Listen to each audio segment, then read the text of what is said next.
working from Focus Software from Hyderabad. So I work for a cloud services development team.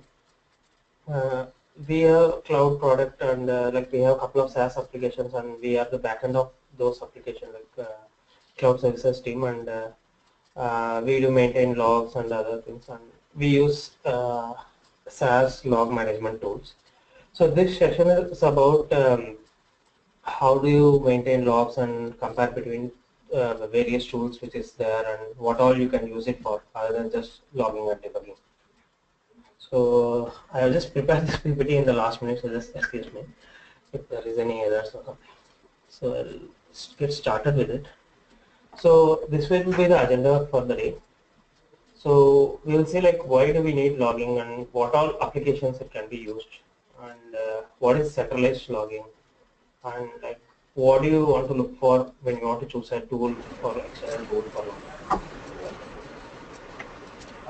and some best practices. Yeah. So what is the need for logging? So generally, like based on the logs, it's mainly used for debugging purposes if any issues happen, and for like you have system logs, all those things is used for monitoring your server status. So like it's both for a developer use case and for a DevOps or a IT use case where they have to monitor the server instances, like what is the health of it and what is the application health, is the memory overloaded, all those things. Those will come from your system logs. Then you have application or say web server level logs like Tomcat or how many threads is being used. Then that log is useful for us. And then finally your logging from your web application or whatever application you have. You can log like user actions and some exception traces, all those things. So and nowadays in market there are so many tools available which can aggregate all these things. We will look into that. So these are some uses you can use for like production monitoring. You can build dashboards and you can monitor how your how is your application being used, and then you can use it for troubleshooting if there is high memory overload, or if there is too many exceptions. You can troubleshoot like preemptively before the customer faces issues. So if you know the memory is shooting up, you can figure out and you can add up more instances. Then of course for the debugging purposes, when any exception happens, all those things. And nowadays you can use it for analytics as well. Like for example, you can figure out how many users has logged in past 1 week, or if you have a suite of products, which is the products being used, how many registrations for past 1 week or 1 month. Then for auditing and compliance purposes, and even for the application performance management, now you can use logs like how many threads are being active. So those kind of tuning also can be used from logs. And finally, the most useful thing is alerts. So you can even set an alert when exception happens. So in production, any exception happen, you can just have an alert and you can pass through it. Or it could be a positive thing also, like whenever a new customer signs up or some purchase happens, some checkout happens, all those things, you can have an alert. Yeah. So traditionally, how you have it, say IT has a server, and in the server the logs will be at multiple places. So you'll have sys logs at one point, and you'll have your application installed, and application logs will be there. And yeah, you have multiple applications, logs will be at multiple locations. And how do you access the logs? You do a SSH to your Windows, you connect to a FTP, and then you can go to the individual. Maybe I have to drop me somewhere. Sorry? Actually. Was that a question?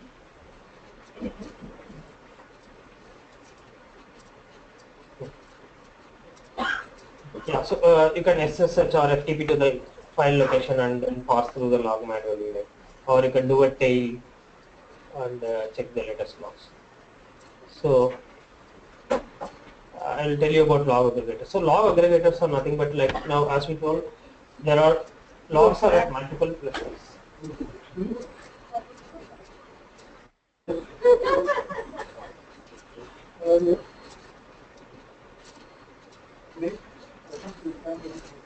Still having some noise. I don't know.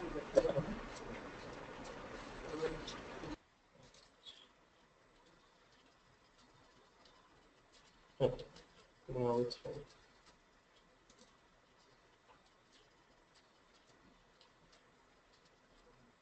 Hello. Hello. Yeah. Okay. So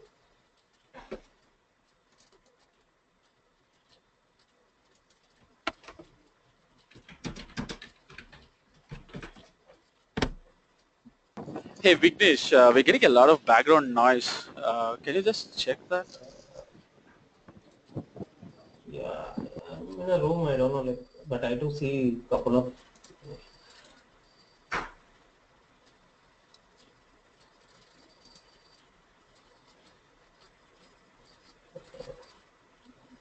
not sure, like, what is the other one?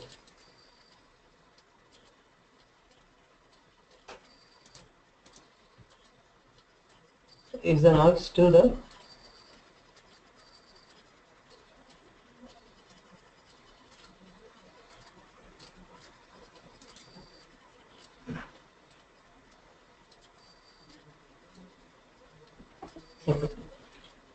Yeah. So log aggregators are yeah. So as I mentioned, like logs are distributed in multiple locations. Okay.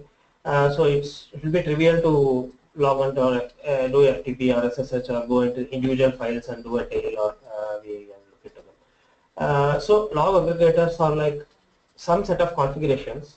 What it does is, so for example, log stash or paper trail. So this configuration, you have to mention like where are your logs, where are your sys logs, where are your applications log, all those things.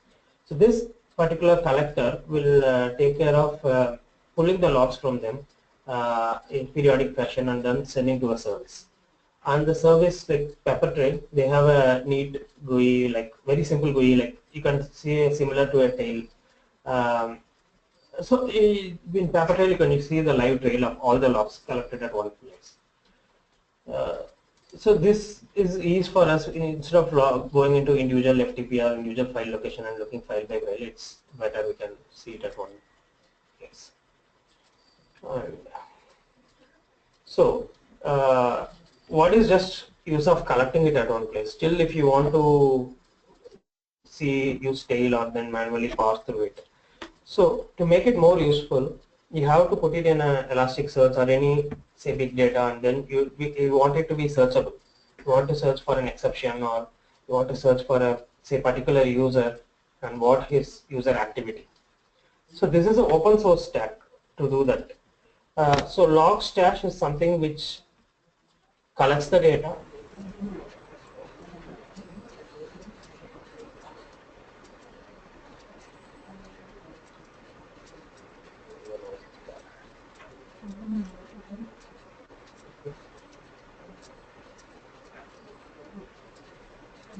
Just a minute, I'll just check where the noise is.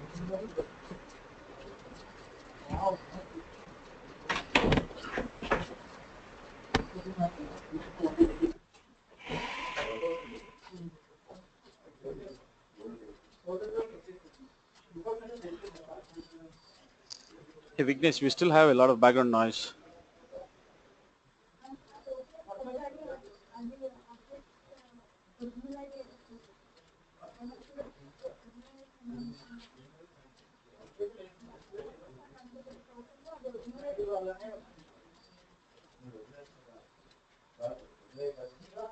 Vignesh, are you there?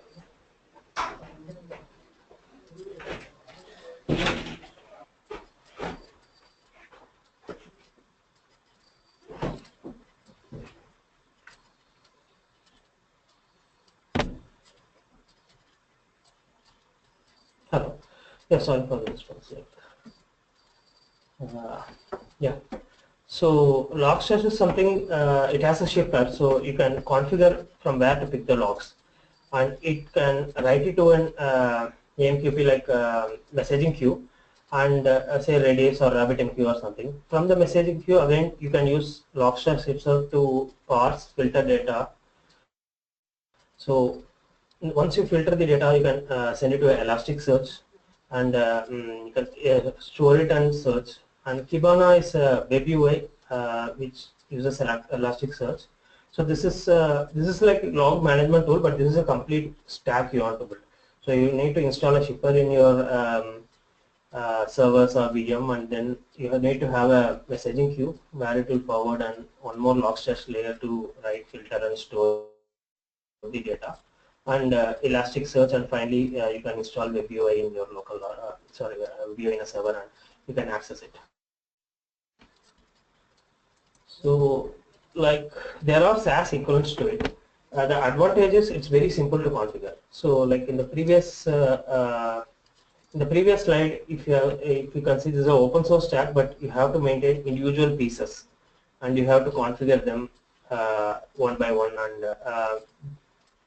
so in a SaaS based tool, what happens is, like, every tool will have a collector installation. It might be a Windows or Linux installation. So you just create an account, you install that collector to your VM or server, and everybody will have their own format of like how do the collectors pass from where it picks the log. Once you have it, it automatically pushes the data to the cloud, these SaaS tools, and then you can see that in their web UI, and you can create queries however you want to show a dashboard, or you can just search for the logs. So, yeah. What are the best practices while logging? Like, so as I said, like you have an application which can collect the logs and show it in one particular place. So to make it more useful, you can add some UUID tags. So, for example, if you have a web application, on the first thread, or like on the first filter, you can add a UUID, so that, and you can store it in a thread local. So if you're using Log4j or some tool like that, you can store that UUID value in the thread local and keep logging throughout your applications. So what happens is, when you want to, say you find a particular exception trace and you want a history of it, so you just want to search based on this UUID. So once you search based on this UUID, you'll have the whole stack trace, I mean whole history of what is the entry point, and what all flow it went through, what all methods it went through. And next is another best practice, you can use AspectJ. So AspectJ, as you know, like it's for Java, like you can, when you have multiple hops, like you have a controller layer, you have a service layer, and you have a repository. So when you plug in AspectJ, the control comes to AspectJ code between these layers. So when you perform your logging at this place, your application code becomes much neater, and you will log almost everything, all the request response information in a particular flow. So when you have a REST API, and there is a controller class, and then it parses the inputs and it forwards to a service layer. So all this will be logged when you plug in AspectJ and just do the logging with just one file, instead of having it in every method and every controller. And next thing is, this is much important, and now that we are using SaaS systems and or SaaS logging and management and all those things, your log data is not with you, it's moving around in the cloud. So this is always important that you do not log any sensitive information or any personal information of the end user or your customer.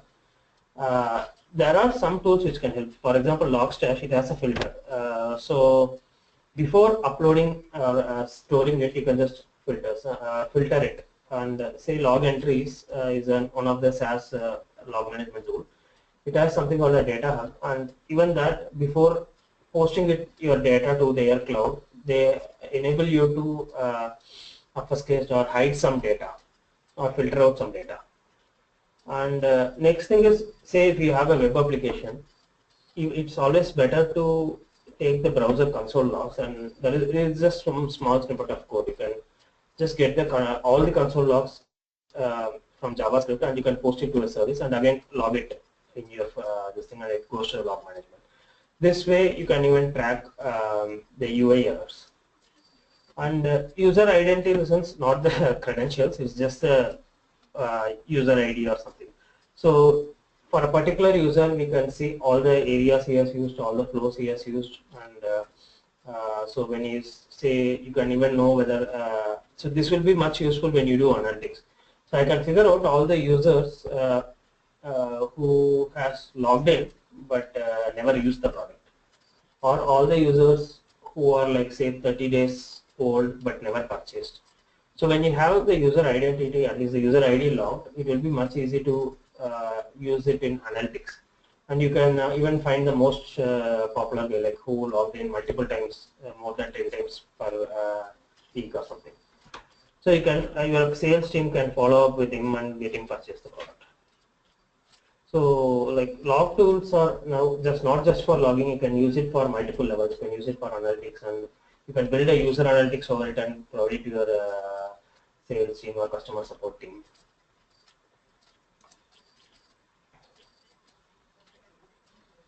Okay. Yeah. So as I said, like there is multiple tools available in the market, like for SaaS logging.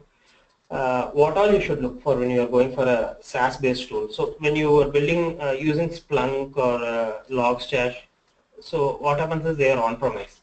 You can install it in your own VPN, and you can ensure its data is not forwarded anywhere. But when you are using SaaS tools, you have to be more careful, and these are the things you should look for. Whether website integrity, like so do they allow only HTTPS? Do they forward all the HTTP responses to HTTPS? And they should have an option to whitelist. So as I was showing, like log entries console. So it's all a web console when you use a SaaS log management tool. So you can say SumoLogic or some SaaS management tool. You can whitelist your IPs. So you can say only these particular IPs allow the user to log in and see the console. So that's an additional security. And also you can whitelist who all should upload the log. And user roles and permissions. So this is also another important thing, like few basic tools just have, say, any user can see the logs. But when you want an advanced use case, like you can allow one particular user just to see the dashboard. Say non-developer users or like say sales team, it's enough they just see the dashboard. And like for a developer, you can go through the search through the logs and traces and other things. So it's better to have multiple user and roles, and like to add a new collector or something, that permission is better to have it just with DevOps or IT. Next is, like as I said, option to filter data before shipping it to the cloud. Like few tools provided.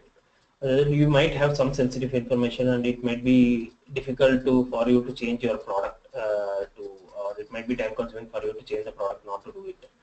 So in that case, you can choose a tool which allows you to filter it before sending it into the cloud. And it's important to see where the data is residing, and is the data is encrypted. So like most of the tools might be having it in AWS or Rackspace, or so they might be hosting an IaaS provider, or they can have in their own on-premise solution for it. And next thing is check if your data is encrypted over wire. Like so what happens is the collector collects all your data, passes your log information every minute or so, and it keeps sending it to the actual aggregator or the one in the cloud. So you have to ensure that this particular data is encrypted. You have to ask like the provider what is the encryption they are doing. So these are the factors you should consider before just using any cloud management log management tool in the cloud. Also, the most important thing is just ensure that provider is SOC 2 compliant. So this will be so when you ensure that log management provider is SOC 2 compliant, that will save a lot of things, verifications you need to do.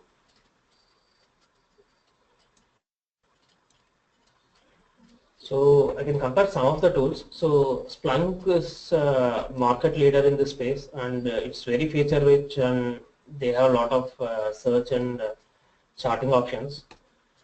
Disadvantage is that it's on-premise solution and it's quite expensive. There is Splunk Storm, which is a new product, but but as I read, it's not that extensive as Splunk itself. So when you have an on-premise solution, it's again your overhead to installing and maintaining it. All the IT factors come in. Next is SumoLogic. SumoLogic is also like it has a quite good set of features and its alert mechanism is quite good. You just write a query and say whenever at least one or more such exceptions or whatever happens, you can send an email alert, which is quite useful. And the disadvantage is like you can't hide or filter any data just before sending it. Whatever data is there in the log file, it just uploads it to the SumoLogic cloud. And since this is a cloud application, you have the network overload. You will be transferring GBs of data from your instances to outside world. So you have to ensure, like, so say you are even if your cloud application is in Amazon or whatever, they will charge you for the GBs of data you are transferring. So you have to take that into the mind. So if you have an on-premise solution, it will be in-house and that will not be charged on you. Next is paper trails. This is actually very simple application. It's just aggregator. If you install the collectors at different servers, it just aggregates and give a simple GUI like a live trail kind of thing, and it consolidates all the logs. And it's very affordable. But it too basic. You can't do like search or dashboard or charting on this. And Logstash is the one which I showed in the first slide, and so it's an open source stack. So that is an advantage, but the problem is like it's a set of 3 products. It's not a single product, so you have install Logstash, Elasticsearch, and Kibana. And even that, if you see, Logstash is completely in Ruby, Elasticsearch is JavaScript based, and Kibana is again has JSON and its own REST API. So like though it's as a single solution, you will be dealing with 3 set of products. Yeah. So these are some analytics which I can show you, like based on what we have. Like say for example, you have a so this is where we are tracking like customer logins last week. So we can know like who is the most popular guy who is using the product more. And if he say well guy, we can follow up with him and we can ask him like you are using it for a lot, and we can upgrade to paid plan. And so I have even pointed out a sample query here. So what is this application dashboard representing? It's representing the users from different geolocations. So to achieve this, it's just a simple query, and it's like it's parsing your access logs and just charting it out. So with a simple query, you can just get this chart out of where are your users placed on. So this gives you much insight for both managerial and sales team. And you can even track say response time. So here particular chart, what we are tracking is like, say we have a CRUD operation, say we have a set of REST API, sample REST API, and you have create, get, delete, update user. So you are tracking a response time, overall response time, and we can even figure out like what is taking more time out of the individual product. Like if there is a third-party service you are using, is that service taking more time, or you have multiple in a distributed architecture, you have multiple servers, and one server of it is taking more time. So if you have a create user, like in that also, like what is the individual response time. So you can even perform application performance management. This is a screenshot from a Stackify. It's mainly for managing your, it's for performance management, tuning kind of things, but it's based on the logs.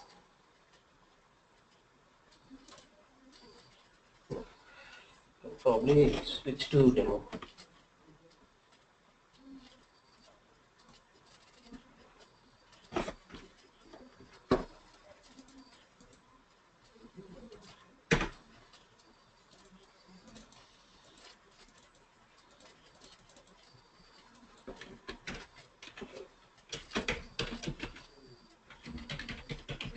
Is there any questions before I can proceed?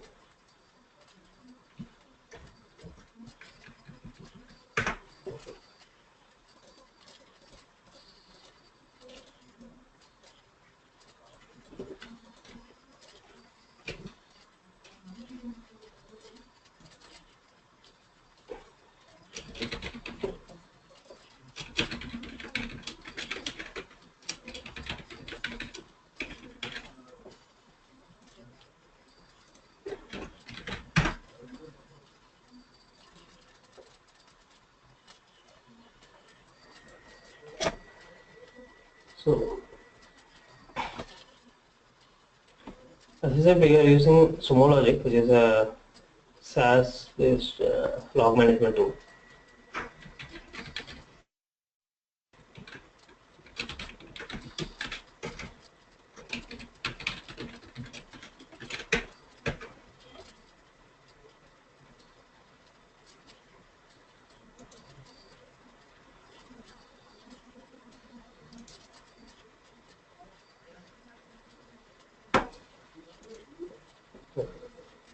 So, yeah. So you can have a set of collectors. So collector is nothing but in each server or each VM instance is where your client is, SumoLogic client is running. It could be a Windows or Linux machine. So for example, in this particular application, you can just say install collector.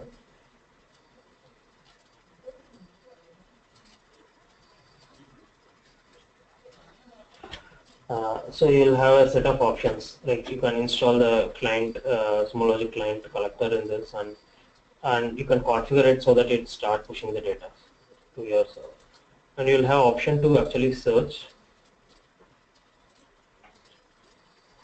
So in general, any SaaS logging application will have this particular format. Like you can search, you can, when you're sending log, you can tag it to any particular thing. Like you can tag it, this is my web application log, or yeah, this is my order processing management log.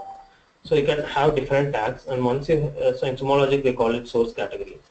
Once you have the tag as well, and you can even do a search time, and you can see the particular logs. And you can have a live trial as well, where it shows you the live application trial.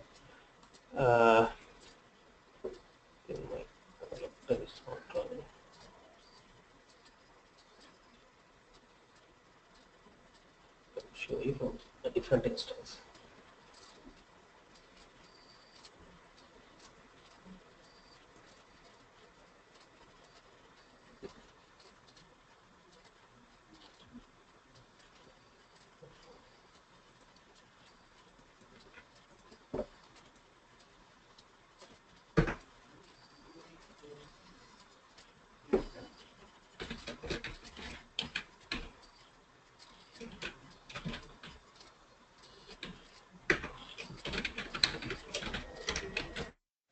I'm just trying it from a different instance.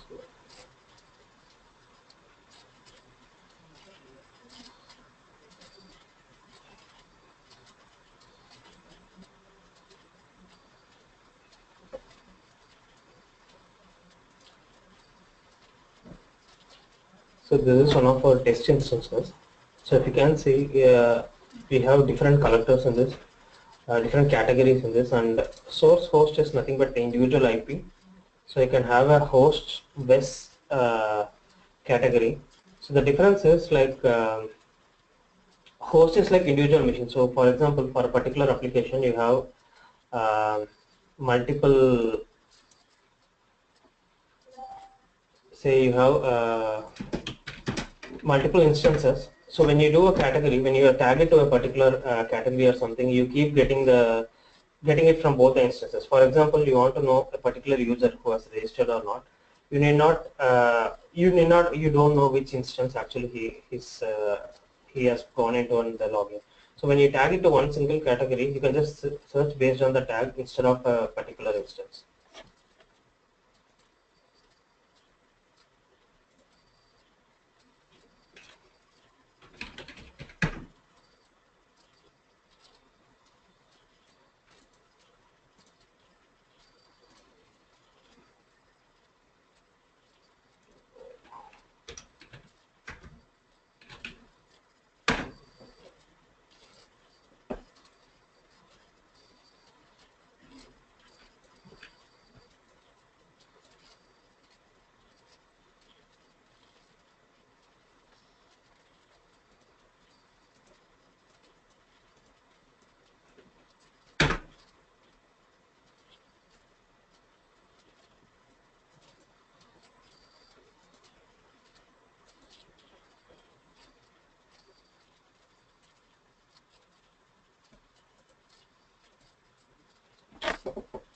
So I'm trying to log into one of our applications and see the log for it.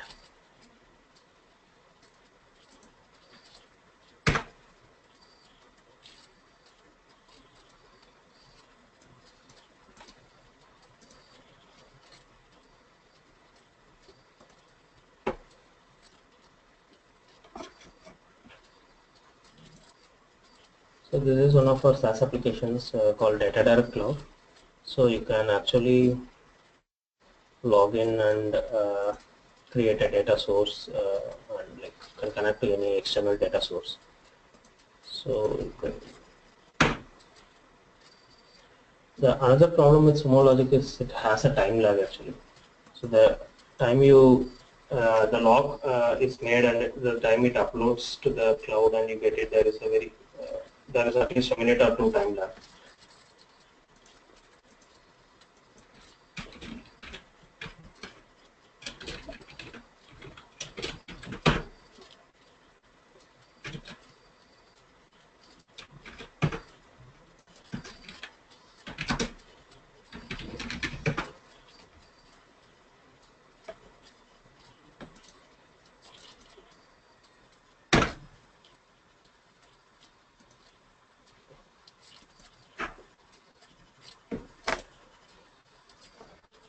Yeah.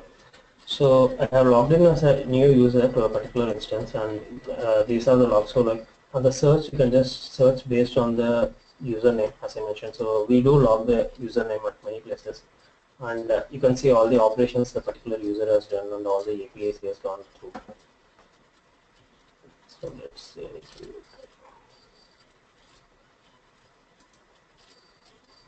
I create some data source or something like that.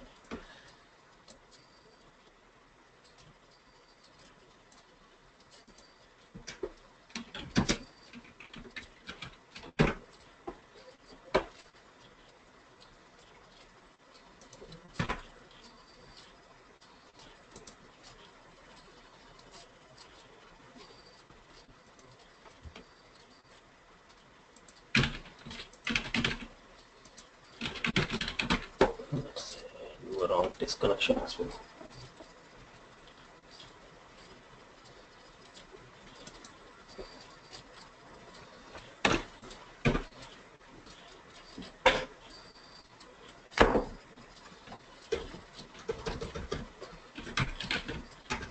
So I can search like exceptions.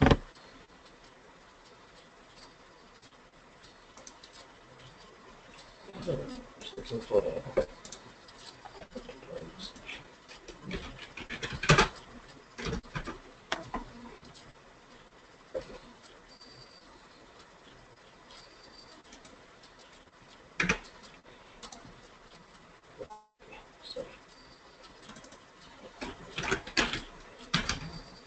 just give me a minute.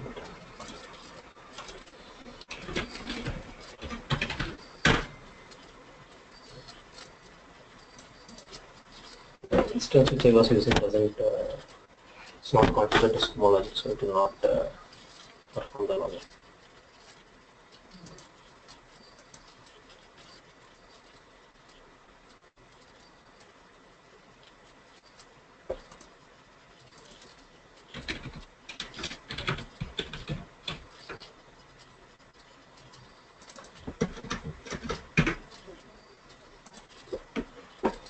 So I'm logged into a different instance. I'll perform the same thing. I'll just create some.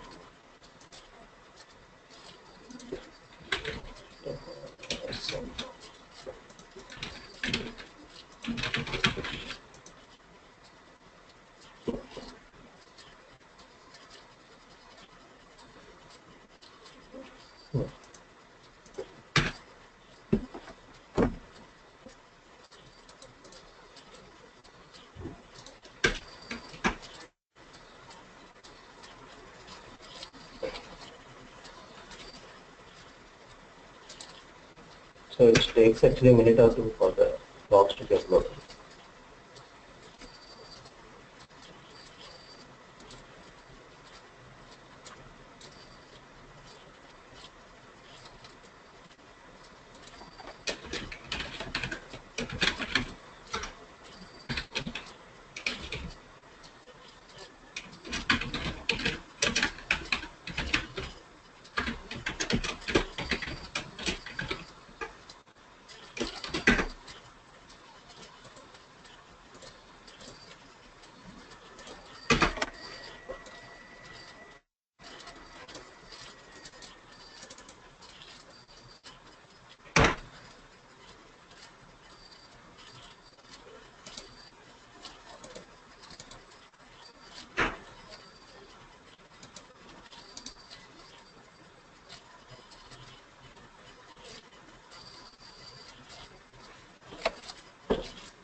Actually, there is an option for live trial as well. In the log console, let's check. So let's say that,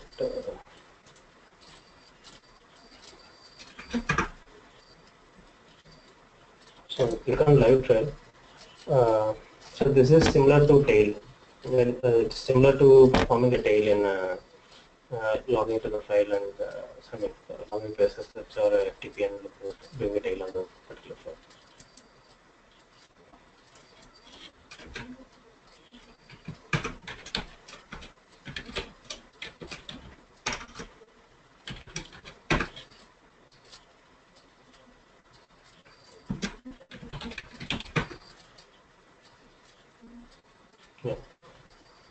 Yeah, finally the logs are here. So if you see, it says like invalid username, password, whatever the exception I have done. I got it in this particular product.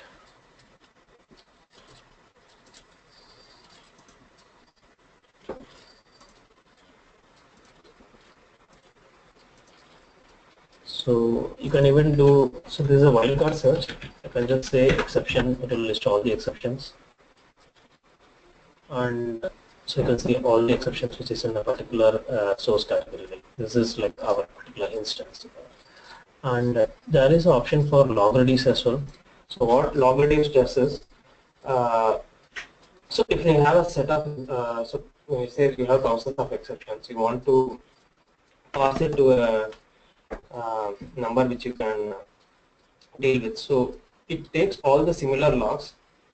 Say for example, for every user there might be a log saying not available or whatever. Like for every user trying to access the corresponding third-party system might not be available. So when you do a log reduce, it might find those kind of things.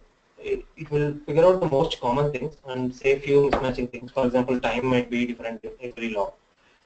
Or thread ID might be different. So it will mask all those things, but it will give you a count. So what we can do is like we do practice this in our team as well. Like every week or something, we go through our test instances. We do this log reduce and we figure out what all logs has happened throughout the week, and any alarming thing or anything we try to handle it and fix it. And as I said, like here you can have a. Here is the option to search last 30 days, 15 days, any exception.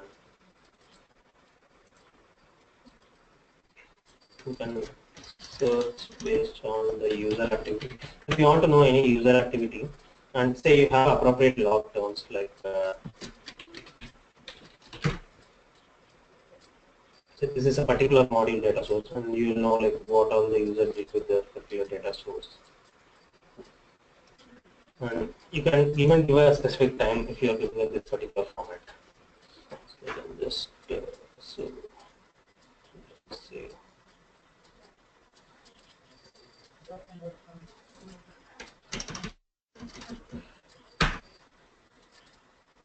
So what I'm going to do next is this particular error, whenever it happens,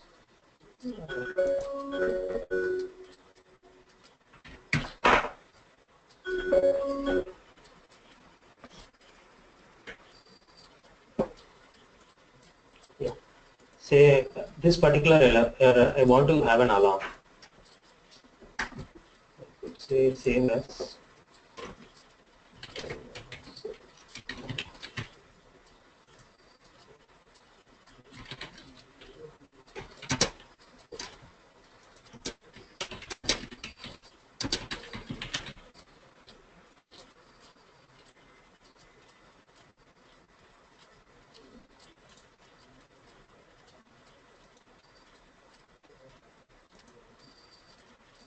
let's say last minute.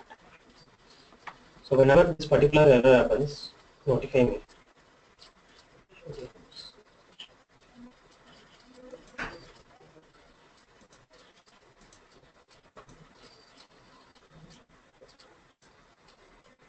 So alert conditions. So number of listens equal to say greater than 1. At least one person has failed. You can just say email me. So I'm just demoing the features of particular log tool, but every other log tool will have similar options. When you are choosing a tool, you need to evaluate all this, whether you are having having all these capabilities. So let's say I've configured this. And let me do the same thing. And create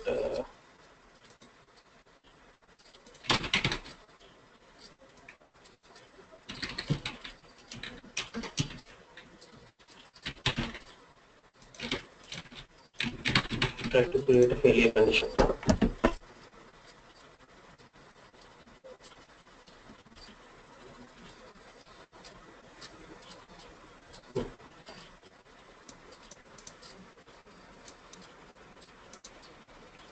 So what will happen is whenever this particular exception happens, I will get a mail. Just check if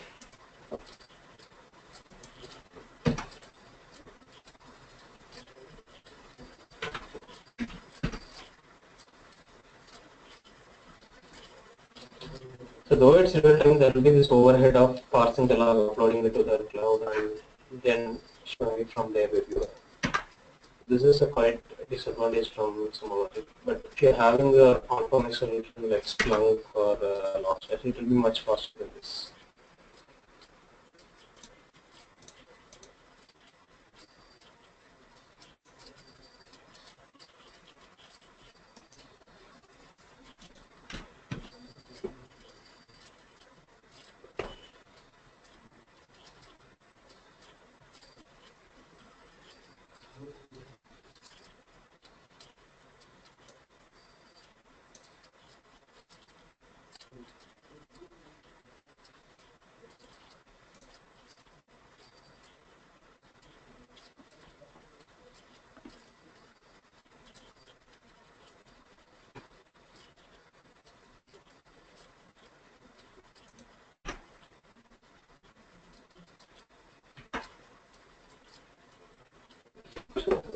When you wait for the log, I can show you something else. So, for example, how do you build dashboards?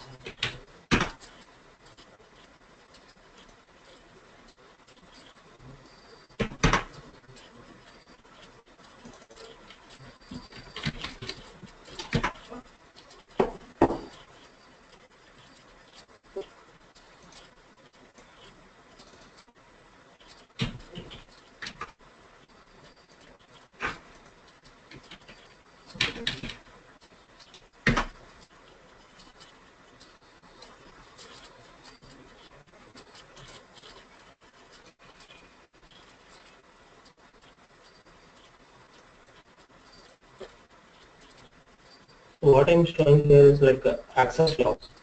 Say for you want to know the say for last 15 minutes, you want to know how many like 500 exceptions happen, or you want to chart it out. Then this so for example, I would say,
so we did get the invalid exception. Just checking take out the email.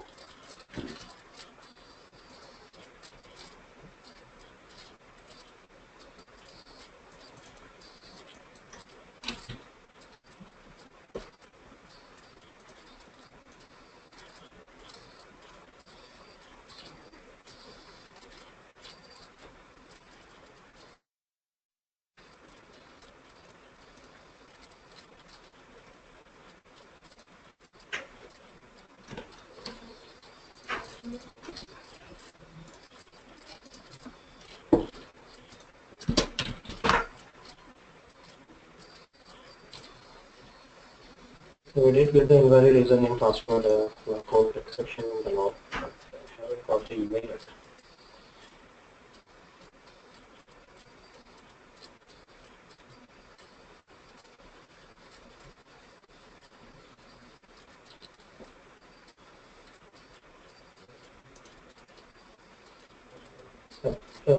Even if from here you'll have the options to manage the individual characters and see the health of them, what all are running, and you can even see the load, how much it is taking. Data forwarding options. So even they give you like how much data you uploaded this month.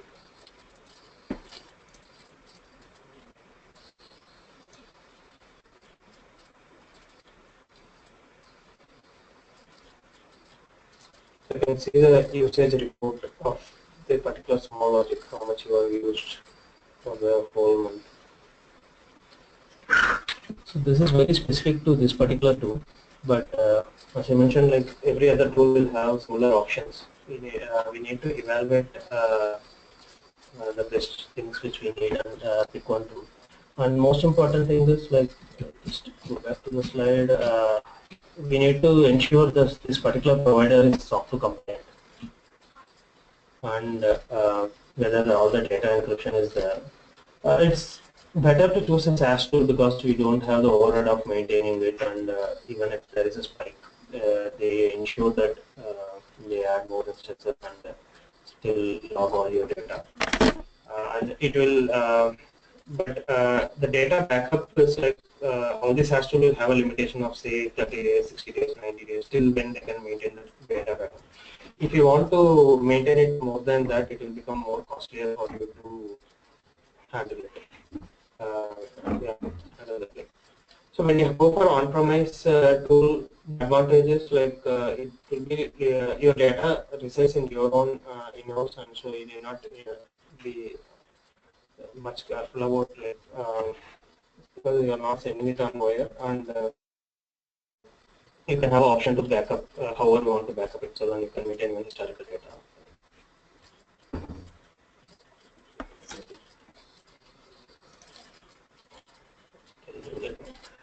That's it from the session. Is there any questions?